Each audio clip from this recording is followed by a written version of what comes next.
ছয় দফা দাবি আদায় ও কুমিল্লায় শিক্ষার্থীদের উপর হামলার প্রতিবাদে সারা দেশে একযোগে কাফনের কাপড় মাথায় বেঁধে গণমিছিল কর্মসূচি পালন করেছে পলিটেকনিক ইনস্টিটিউটের শিক্ষার্থীরা। গতকাল রাত 11টার দিকে কারিগরি ছাত্র আন্দোলন বাংলাদেশের পক্ষ থেকে এই কর্মসূচি ঘোষণা করা হয়। দর্শক, এই মুহূর্তে সাত রাস্তা মোড়ে আছেন সহকর্মী শুভ মাহফুজ। সরাসরি যুক্ত হচ্ছি তার সঙ্গে। শুভ, গণমিছিল কর্মসূচির সবশেষ কি খবর আছে আপনার কাছে? মামুন, আপনি যেমনটি বলছিলেন, 6 দফা দাবিতে পলিটেকনিক ইনস্টিটিউটের শিক্ষার্থীরা গত বুধবার থেকেই তারা আন্দোলন করে যাচ্ছে।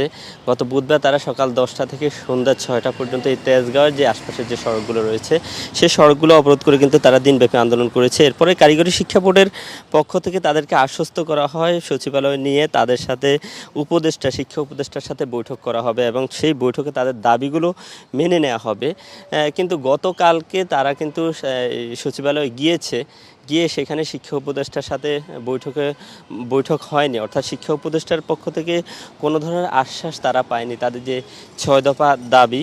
এর ফলে কিন্তু তারা গতকালকে ঢাকাতে কোনো ধরনের আন্দোলন না করলেও দেশব্যাপী কিন্তু দেশের বিভিন্ন জেলাগুলোতে তারা রেল লাইন অবরোধ করে তারা আন্দোলন করেছে। কিন্তু আজকে তারা কাপনের কাপড় পরে এই আন্দোলনে নামার কথা রয়েছে জুমার নামাজের পরে। কিন্তু আমরা ক্যাম্পাসের ভিতরে শিক্ষার্থীদেরকে জড়ো হতে দেখেছি, যদি এখন পর্যন্ত তারা তাদের কর্মসূচি নিয়ে এখনও সড়কে বের হয়নি।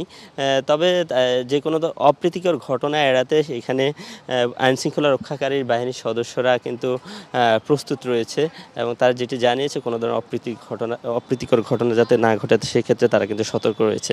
এখানে 6 দফা দাবিগুলোর মধ্যে রয়েছে হাইকোর্টের রায় অবৈধভাবে জুনিয়র ইন্সট্রাক্টর পদে পদোন্নতি পাওয়া ক্রাফট ইন্সট্রাক্টরদের রায় বাতিল করতে হবে। সে সঙ্গে পদবি পরিবর্তন ও মামলা সংশ্লিষ্টদের স্থায়ীভাবে চাকরিচ্যুত করতে হবে। এইটি সহ ডিপ্লোমা ইঞ্জিনিয়ারিং কোর্সে যে কোনো বয়সের ভর্তির সুযোগ বাতিল করে উন্নত মানের 4 বছর মেয়াদী কারিকুলাম চালু করতে হবে এবং পর্যায়ক্রমে তা সম্পূর্ণ ইংরেজি মাধ্যমে করতে হবে। এই দুটি দাবি সহ প্রায় 6টি দাবি রয়েছে।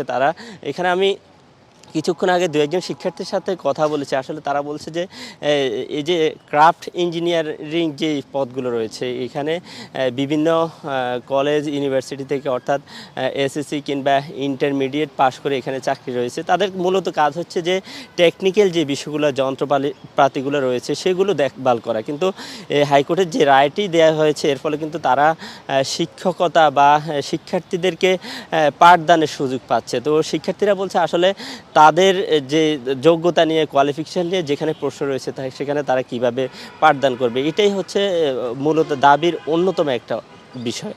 তো এইসব বিষয়ে তারা আশা করছিল যে শিক্ষা মন্ত্রণালয় থেকে বা শিক্ষা উপদেষ্টা তাদের দাবিগুলো মেনে নেবে, কিন্তু সেটি মেনে না নেওয়ার কারণেই তাদের এই কর্মসূচি। কিছুক্ষণ পরে তারা কর্মসূচি নিয়ে বের হবে, কি দাবি জানাবে সেই বিষয়টি আমি আপনার মাধ্যমে দর্শকদেরকে পরবর্তীতে জানিয়ে দিতে পারবো। মামুন, এই ছিল আমার কাছে। শুভ, আপনাকে অসংখ্য ধন্যবাদ।